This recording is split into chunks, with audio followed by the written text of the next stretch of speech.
बात को पकड़ो, गंभीरता से पकड़ो। तुम प्रभु के अंश हो, प्रकृति के आश्रय से तुम्हें चैन नहीं मिल सकता, शांति नहीं मिल सकती, अमर पद नहीं मिल सकता। तुम भटकते रहोगे, क्लेशित होते रहोगे, भयभीत होते रहोगे। भटकना जन्म मरण। भगवान के एकमात्र आश्रय से तुम्हें विश्राम मिलेगा और कहीं नहीं। जैसे गोस्वामी जी कहते, पायो परम विश्राम राम समान प्रभु नाही कहूं। लेकिन कोई भगवान का आश्रय लेना नहीं चाहता, रुपया का आश्रय लेना चाहता है। वस्तु का बल, पद का बल, परिवार का बल, देह का बल, समाज का बल। तब तक भगवान के दर्शन हो जाए, लोग बातें बनाते समझते नहीं। अरे द्रौपदी जी अवतार हैं, द्रौपदी जी कोई जन्म नहीं लिए, अवतार हैं, शक्ति का अवतार हैं, यज्ञ कुंड से प्रकट हुई। लेकिन आश्रय दृढ़ तब हुआ इस घटना के बाद, चीरहरण घटना के बाद। नहीं, पांडवों का आश्रय था, सभा का आश्रय था, अपना बल का आश्रय था, दांत का आश्रय लिया। जब सब छूट गया तो गोविंद द्वारिका वासिन। ये चीज समझने, कल कुछ संत भगवान आए थे, उनसे यही चर्चा हो रही थी। आश्रय तत्व पर दृष्टि रखो। कहां आश्रय है तुम्हारा? अंदर से देखो, अभी भगवत प्राप्त हो जाओगे। बिगड़ी जन्म अनेक की अब ही सुधरे आज, आज अभी होई राम को। आश्रय राम का, आश्रय हरि का, आश्रय प्रभु का। किसका आश्रय?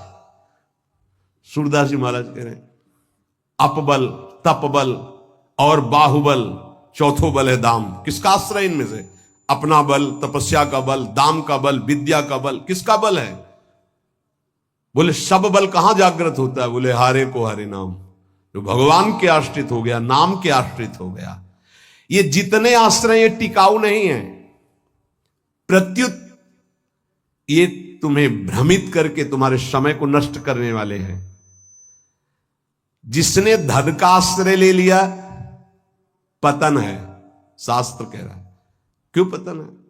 खूब बल आ जाता है अंदर, क्योंकि गलत आश्रय लिया ना धन का। अब वो मत वाला हो जाता है, शराब पीना, मांस खाना, व्यभिचार करना, ये उद्दंडता ही उद्दंडता आने लगती है। अब भगवत आश्रित और धन आ गया तो उसका धन दूसरी जगह जाता है, क्योंकि आश्रय सही है। अस्पताल खुलवा दिया, पौशाला, संत सेवा, गौशाला, नाना प्रकार की धार्मिक वृत्तियों के द्वारा दूसरों को सुख पहुंचाना। क्यों? क्योंकि आश्रय बढ़िया है। केवल धन का आश्रय है तो सब दोष आ जाते हैं। इतना ही नहीं, शुभ कर्मों का आश्रय बन जाता है, साधना का आश्रय बन जाता है। अपनी साधना, रोज परिक्रमा लगाता हूं, रोज ये करता हूं, ये करता हूं। देखो दिखाई दे रहा है भक्त, भगवान। भक्त का मतलब होता है भगवान का आश्रय। अब वो ये जो सत साधनाएं हैं, असत नहीं है, पर इनका जो आश्रय हो गया वो डायरेक्ट भगवान के आश्रय से हट। अब हमारी टांगें मजबूत हैं तो हम परिक्रमा लगा रहे हैं, कल टांग टूट गई तो आश्रय भगवान का, उनके आश्रय से भगवत प्राप्ति होगी, कोई इनके आश्रय से थोड़ी।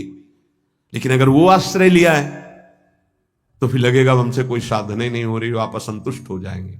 एकमात्र भगवान का आश्रय। तभी कह रहे बिगड़ी जन्म अनेक की अब ही सुधरे आज। अभी इसी क्षण सुधार हो जाएगा, अभी इसी क्षण बात बन जाएगी। अनेक जन्मों की बिगड़ी क्या? आश्रय केवल प्रभु का, मामुपाश्रिता।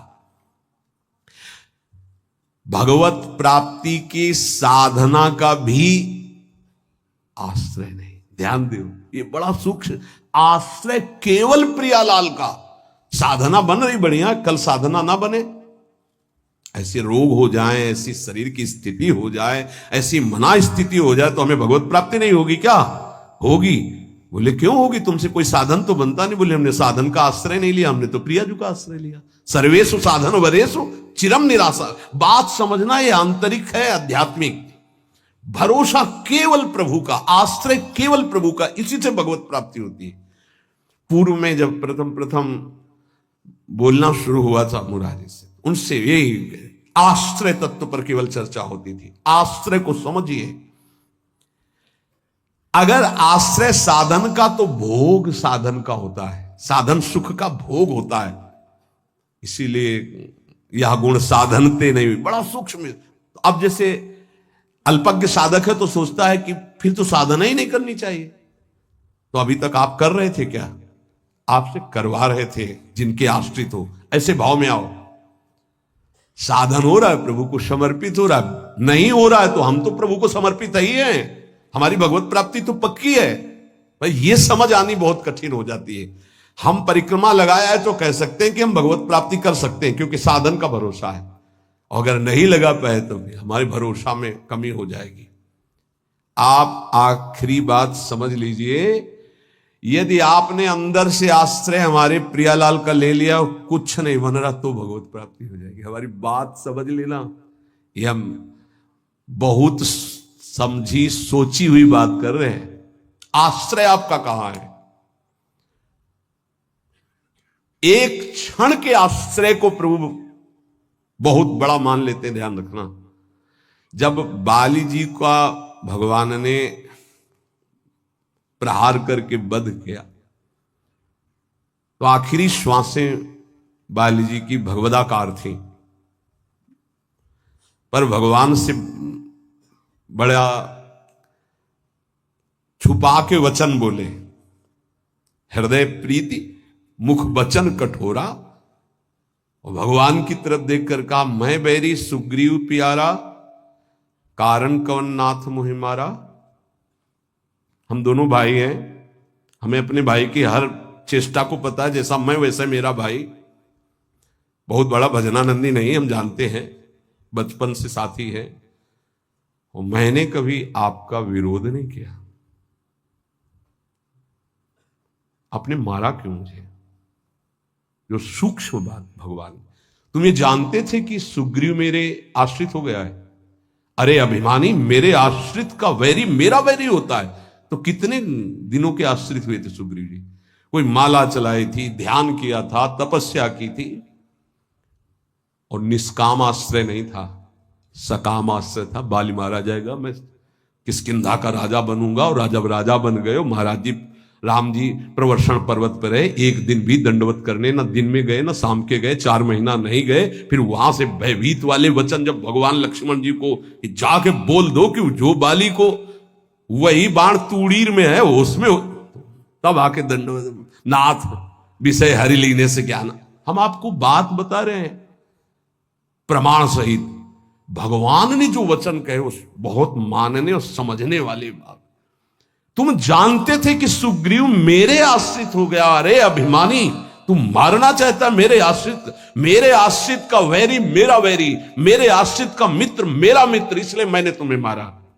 फिर वो आगे की जो बात अनुज बधु भगनी सुत नारी व्यवहारिक की बात कही, आंतरिक बात जो कही, मेरा शरणागत मेरे आश्रित। अन्य आश्रय टिकाऊ नहीं है, पहले दिमाग में रख लो। यहां तक कि साधना का आश्रय भी। इसीलिए सर्वेषु साधन वरेषु चिरम निराशा। साधना का आश्रय साधन का भोग करवाने लगता है। साधन का भोग क्या होता है? एक अहम में सुख। दिन में 3 परिक्रमा लगाता हूं वृंदावन की, वो अहम में जो आश्रय बैठ गया साधना का, ये अहम भोग कर रहा है उसका। 3 लग गई तो कोई बात नहीं, 3 दिन नहीं लगी तो कोई बात नहीं, उन्हीं के तो आश्रित। मान लो कोई ऐसी शरीर की अव्यवस्था, प्रमाद नहीं होती, प्रमाद नहीं होता भक्तों में। आश्रय हमारा प्रभु का, जैसी उनकी रुचि हो वैसा चलावे। बहुत बढ़िया साधन बन गया तो हमें कोई हर्ष नहीं है, और कोई साधन नहीं हुआ तो हमें कोई शोक नहीं है। ये स्थिति समझना बड़ा कठिन है। जब तक उपासक भगवान के आश्रित नहीं होता तब तक वो किसी न किसी पराधीनता को स्वीकार करता रहता है, और इसीलिए उसका दुख नहीं मिटता। अन्य आश्रय परिणाम दुख। ध्यान रखना, प्रभु के सिवा अन्य आश्रय बराबर दुख, प्रभु का आश्रय बराबर सुख। दुख की निशानी नहीं। संसार में प्रगट आश्रय भोगों का, शरीरों का, पदों का, धन का बड़ा आकर्षण है। स्त्री का आश्रय, पुत्र का आश्रय, मकान का आश्रय, बड़े बड़े आश्रय हैं अंदर।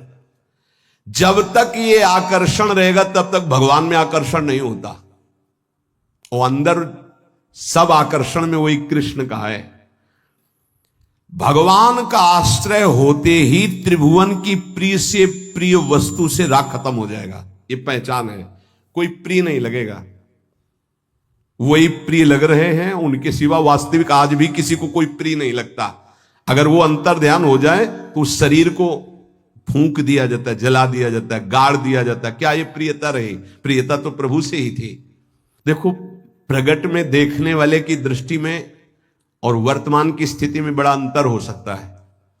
ऐसा नहीं है कि आप जो दृश्य देख रहे हो वो दृश्य वैसा ही हो, आपकी देखने की क्या शैली है। एक बार यही बात अकबर से जब कहा बीरबल ने कि देखी हुई बात गलत हो सकती है, अपना चिंतन जैसा होता है वैसे ही दृश्य दिखाई देता है, उसको भी समझना चाहिए, ना कि जो हमें दिखाई दे रहा है वही सत्य है। ऐसा कैसे हो सकता है? जब हम देख रहे हैं तो सत्य क्यों नहीं हो? तो उनका कभी ऐसा आपके सामने प्रश्न आवे तो बताना, फिर हम आपको उत्तर देंगे। एक दिन जो बादशाह की सैया लगाता था, उसके मन में आया कि जीवन व्यतीत होता जा रहा है फूलों की सैया लगाते हुए बादशाह के लिए, तकिया आ रहा है। 5 मिनट लेट के देखते बादशाह थोड़ी आ जाएगा इस समय। लेटा तो सोचा इनका जो चद्दर है इतना सुगंधित और मुलायम, जरा डाल के डाला और आंख मूंद के 5 मिनट आनंद लेते, सो गया। अब भैया कहां चारपाई में सोने वाला, कहां बादशाह की सैया में। और दरबार में उनको विलंब था, तो जो उनकी पत्नी थी वो वहां गई। आज महाराज बिना कुछ खाए पिए बात किए, हमें लगता कोई सीरियस मैटर रहा होगा, थकित होकर के सो गए। पार्श्व में वो सो गए। बादशाह आया तो देखा मेरी सैया में कोई पुरुष और हमारी पत्नी। तलवार खींची तो कहा, उसने कहा था बीरबल ने कि दृश्य झूठा हो सकता है। उसको बुला के कहते हैं एक दृश्य कहां से झूठा हो सकता है, मैं सत्य देख रहा हूं। बुलाया और कहा कि तुम कहते थे दृश्य झूठा हो सकता है, देखने वाले की क्षमता के अनुसार दृश्य दिखाई दे। मैं देख रहा हूं मेरी पत्नी किसी गैर पुरुष के साथ पड़ी हुई, ये झूठा है? बोले महाराज झूठा भी हो सकता है। झूठा ही है मैं ऐसा नहीं कहता, लेकिन झूठा भी हो सकता है। अब कौन पुरुष है अब हमें तो पता नहीं, लेकिन आप 2 मिनट खंभे की आड़ में रुकिए। रानी को जी, बोले आप किसके साथ सो रहे? बोले महाराज के साथ। बात नहीं की? बोले नहीं, थके थे, सो रहे थे इसलिए जगाया नहीं, पार्श्व में सो गए। ठीक है आप जाइए, हम महाराज को जगा के ला रहे हैं क्योंकि भोजन नहीं पाया, इनको पवाना है। हाँ ठीक है। पर्दा हटाया तो वो फूल बिछा ले। हाँ, वो तो घबरा रहा था एकदम। तो उनका मालिक जान बचा लो, मुझे ऐसा ऐसा आया इसलिए। नहीं तो किसके साथ? वो हमारे साथ तो कोई नहीं था। बादशाह पर्दे के आड़ में सुन रहे। बोले चुपचाप भाग जा, अगर बादशाह जान गए तो मार भगा दे। बोले सरकार देखा दोनों निर्दोष थे, यदि आप मारते तो दोनों की हत्या आप कर सकते थे, लेकिन दोनों निर्दोष थे। हमारी दृष्टि प्राकृतिक दृश्यों का फाइनल नहीं कर सकती, फिर सच्चिदानंद का कैसे? तो हमें अपनी दृष्टि सुधारने, वीत राग, जिनका राग बीत गया है, अर्थात परम वैराग्यवान, भगवत लीला का रसास्वादन, इसलिए परम वैराग्यवान परमहंस शिरोमणि सुखदेव जी को श्रीमद् भागवत कथन का अधिकारी श्री भगवान व्यास देव जी ने जान करके भागवत दी। जब कोई प्रभु से विमुख हो जाता है तो नाशवान पदार्थों में और शरीर में, ये नाशवान है, इसमें राग हो जाता है। अब ये राग उससे पापाचरण कराता रहता है, वो भगवान की लीलाओं को नहीं देख सकता। हमारा सच्चिदानंद प्रभु की प्राप्ति का पहले भूमिका समझ ले।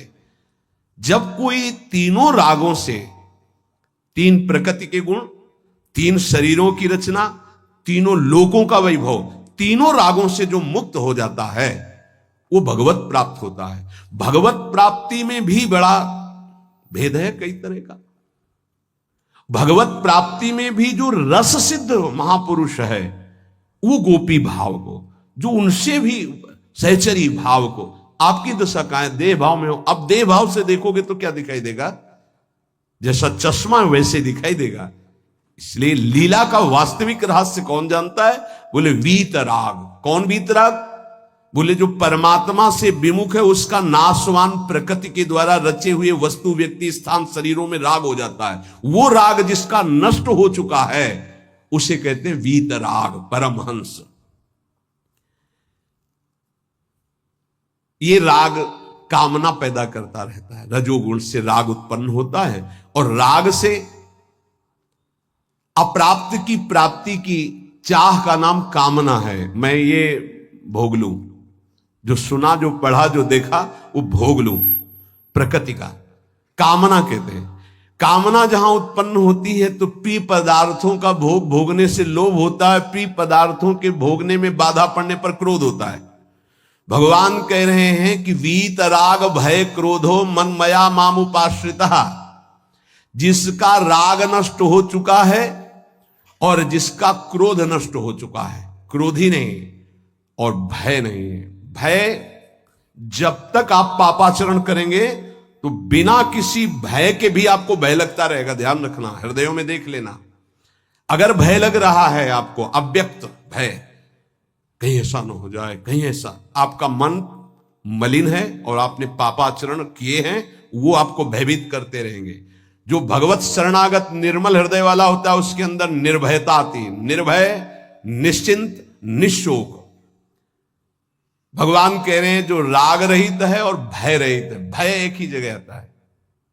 अज्ञान जनित नाशवान शरीरों में राग, भोगों में राग, जिससे पापाचरण, तो ये शरीर न नष्ट हो जाए इस बात का भय बना रहता है, कहीं भोग सामग्री न छूट जाए इस बात का भय बना रहता है, और एक मन में अव्यक्त भय बना रहता है, वो पापाचरण का फल, वो एक कल्पनात्मक भय बना रहता है, भयावह, जिसे आजकल भाषा में डिप्रेशन कहते हैं। वो बेमतलब की बातें सोच सोच कर डरता रहेगा। लेकिन भजन, भगवद आश्रय, ये निर्भय करता है, भय नहीं रहता। जब हमारी कामनाओं की अपूर्ति होती है तो क्रोध आता है, लेकिन भक्त की अगर कहीं वो कामना वाला भी अभी है, अपूर्ति होती तो कृपा मनाता, बड़ी कृपा हुई, भले नहीं दिया, नहीं मेरा मन फंसा देता। पूर्ति हो गई तो बहुत दुलार है, बड़ी प्रभु की दुलार वृत्ति है, वो प्रभु की तरफ ही देखता है, पूर्ति में भी अपूर्ति में। इसलिए ना वो तो लोभ से बंध पाता है ना क्रोध से। वो तो महान पुरुष होते हैं जिनमें कोई कामना नहीं होती, लेकिन प्रायः कामना से ही भक्ति प्रारंभ होती है। जो हमारा अनिष्ट होने की आशंका बनी रहती है, ये अविद्या, अज्ञान, नाशवान पदार्थ, नाशवान शरीर की प्रियता के कारण। तो भय, क्रोध, लोभ, ममता, ये सबका मूल जो है कामना है, काम है। इसी से दोषों की उत्पत्ति होती है। जब तक ये काम है तब तक भगवान की लीलाओं को तुम कैसे जान सकते हो? कैसे जान सकते हो? जब तक तुम्हारे शरीर से काम क्रीड़ा होती है, तुम्हारे अंदर मन में कामनाएं प्रकट होती हैं, तब तक तुम भगवान के चरित्रों का रहस्य नहीं जान सकते। क्योंकि भगवान कह रहे मेरे जो चरित्रों को, मेरे कर्म को, जन्म को दिव्य जान जाता है, उसका पुनर्जन्म नहीं होता, तो कौन जान जाता है? तो बोले वीतराग भय क्रोधा। जिनका राग नष्ट हो चुका है, जो निर्भय हो चुके हैं, जिनके हृदय में क्रोध नहीं है, और भगवान कह रहे मनमया मामुपाश्रिता, मनमयाहा, जो मुझ में तल्लीन है, रात दिन नाम जप कर रहे, भगवत ध्यान में, मामुपाश्रिता, मेरे ही आश्रित है, मेरा ही चिंतन, मेरा ही आश्रय, अंदर से किसी से कोई राग नहीं है, किसी भी भोग की, भोगने की इच्छा नहीं है, उस इच्छा की जब वृत्ति नहीं तो क्रोध और लोभ की संभावना ही नहीं, और जब इच्छा ही नहीं तो पापाचरण नहीं, तो भय नहीं होगा। भय केवल पापाचरण से होता है। निर्विकार हृदय कूटस्थ स्वामी थे, हिमालय में भ्रमण कर रहे थे, एक शेर की गर्जना हुई, घुर्राता हुआ सामने आया तो छड़ी लिए हुए थे, पूज्य पादुड़िया बाबा का, ऐसे छड़ी लगा खड़े हो गए, बोले यार सुन, तेरा आहार अगर ये निश्चित हो चुका है तो तू गुर्रा मत, इसे खा ले, अगर आहार नहीं निश्चित हुआ है तो तू जा। वो चला गया। कितने निर्भय कि सिंह के सामने भी एकदम ऐसे, क्यों? क्योंकि वीतराग है, शरीर से राग नष्ट हो चुका है। श्री भगवान कह रहे कि माम उपाश्रिता, देखो बहुत सुंदर बात कह रहे, ध्यान देना। अपने लोगों का स्वभाव है बिना आश्रय के जी नहीं सकते, किसी न किसी का आश्रय, शरीर का आश्रय, रुपये का आश्रय, विपरीत शरीर का आश्रय, पद का आश्रय, विविध भोगों का आश्रय, नशा आदि का आश्रय, बिना आश्रय की जी नहीं सकता। आप ये समझ लो, ऐसी मान्यता हो चुकी है। और आश्रय अगर ये सब छोड़ दे तो अमर हो जाए, उसको लगता है मैं मर जाऊंगा बिना इसके, वो अमर हो जाए। यही माया का भ्रम है। किसी न किसी का आश्रय लिए रहता है, कभी भी वो आश्रय टिकाऊ नहीं है। ध्यान देकर देखिए क्या टिकाऊ है। मनुष्य शरीर टिकाऊ है? नहीं। Bank balance? नहीं। कोई पदार्थ पदवी? नहीं। बहुत ध्यान देने योग्य बात है। परमात्मा के अंश तुम्हारे अंदर जो एक आश्रय लेने की वृत्ति प्रकट हुई है प्रकृति से, यही बंधन है। और इस बंधन को तुम तभी छुड़ा सकते हो जब प्रकृति को जिसने रचा उसका आश्रय ले लो, परमात्मा का, प्रभु का। भगवान का अंश जब तक प्रकृति के कुछ भी आश्रय रखेगा तब तक वो भय, क्रोध, लोभ, राग इनसे पिटता रहेगा, चिंता, शोक, नाना प्रकार की। वीत राग, बहुत सुंदर बात है। लीला का निर्विकार स्वरूप अनुभव देखो।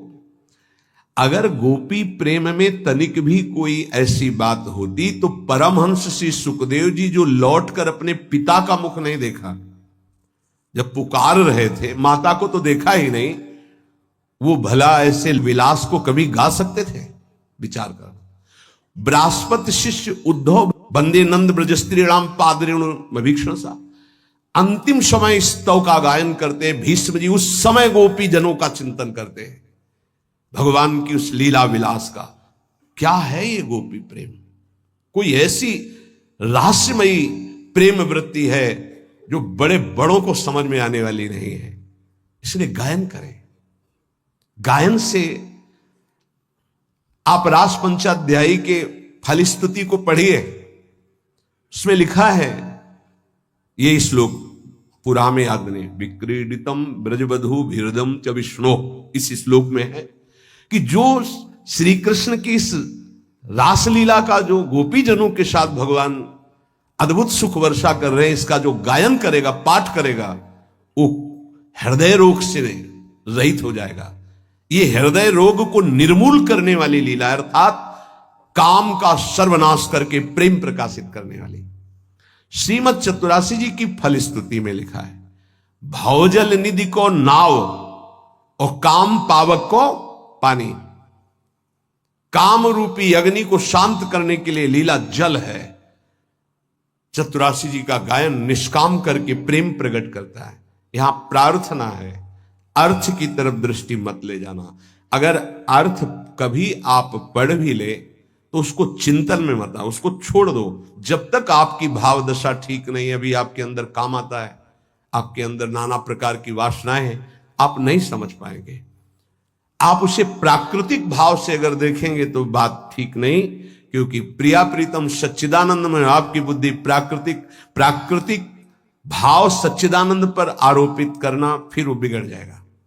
इसलिए यहां प्रार्थना करते हैं, नवनिवृत्त निकुंज के पदों का गायन, चिंतन भागवत गीता जी के सिद्धांतों का, देह राग को शिथिल करके फिर चिंतन जो प्रकट होता है वो आंसुओं से भींगे हुए कपोल वाला होता है। गदगद सुर नैना सजल दंपति रस रहे भीन। इसलिए उपासक को चाहिए कि जब तक देह भाव शिथिल ना हो जाए तब तक ऐसे ऐसे श्लोक रस भरे हैं जिनको आप बिल्कुल नहीं समझ सकते। इसलिए भगवान की अवतार लीला, भगवान के उपदेश, देखो शास्त्रों में हमने पाया कि जब अपने शिष्यों को उपदेश गुरुदेव करते हैं तो उनसे कहते हैं कि देखो भाई, मेरे उपदेश से जो मेरा आचरण न मिलता उसे कभी स्वीकार मत करना। मेरे उपदेश से जो मेरा आचरण या शास्त्र की आज्ञा से जो मेरा आचरण न मिलता हो उसे कभी अनुकरण मत करना। क्यों? क्योंकि तुम्हारी स्थिति नहीं है, तुम अनुकरण करोगे परास्त हो जाओगे। मेरा जो तुम्हारे लिए उपदेश है, शास्त्र की जो आज्ञा है, उसके अनुसार चलना। आप सोचो, जगत गुरु भगवान श्री कृष्ण की लीला का कोई अनुकरण कर सके? जैसे रास लीला का नहीं, भगवान इतनी गोपियों के साथ नृत्य कर रहे, भगवान के इस दिव्य प्रेम विलास को तुम रास किसको संबोधन कर रहे? बोले रास रचा के आ रहा है। घोर अपराध भरे शब्द बोल रहे हो। भगवान रास जो कर रहे हैं वो आत्म स्वरूप का विलास है, वो किसी व्यक्ति या स्त्री पुरुष का नहीं है। भगवान ने जो कुछ लीलाएं ऐसी की जिनका अनुकरण स्वाभाविक करके हम प्रेम मगन हो सकते हैं, कुछ लीलाएं हैं जिनका गायन करके प्रेम में मगन हो सकते हैं, कुछ लीलाएं हैं कि पढ़ सुन करके हम गर्वित हो सकते हैं, मेरे प्रभु ऐसे। तो रास लीला के पहले भगवान की जैसे लीला एक आती है गोवर्धन लीला, फिर रास लीला। चलो रास लीला तुम करने के अनुकरण करने की बात करते, चलो गोवर्धन लीला करो। नहीं, भगवान जो लीला करते हैं उनका अनुकरण करो, गोवर्धन लीला करो। अब भी 21 किलोमीटर के महाराज हैं गिरिराज जी।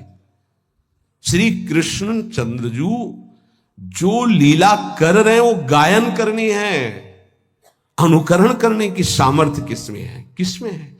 भगवान शंकर ने हलाहल जहर निकला समुद्र मंथन से, यहां रोक लिया, तुम एक कुल्ला पानी रोक के दिखाओ, पानी, और हलाहल जहर रोक लिया। तो सामर्थ्यवान महापुरुषों का आचरण वही अनुकरणीय है जो शास्त्र सम्मत है, जिनका वो आदेश कर रहे हैं कि आप ऐसा कीजिए।